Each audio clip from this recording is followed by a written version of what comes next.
Sally read a total of 185 pages in 3 days. On the first day, she read 85 pages. On the second and third days, she read the same number of pages. Which diagram shows a way to find P, the number of pages Sally read, on the third day? Well, let's look at what the question is asking.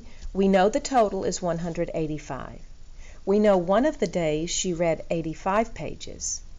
And we don't know how much she read on the second and third day, but it was the same number of pages. So if I look at this first strip diagram, it does say that I have 185 is my total pages. But P being in all 3 locations tells me that I read the same number of pages all 3 days, and that is not true. On the second strip diagram, I have P is unknown, that's the altogether. But I know the altogether because it tells me that.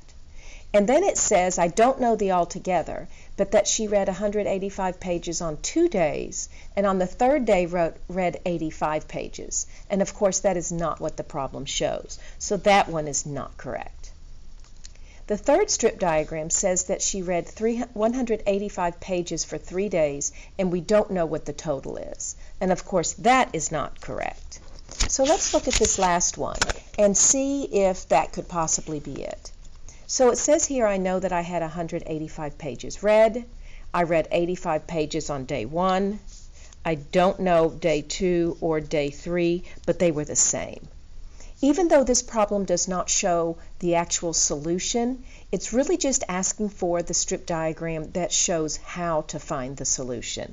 And J is the correct answer.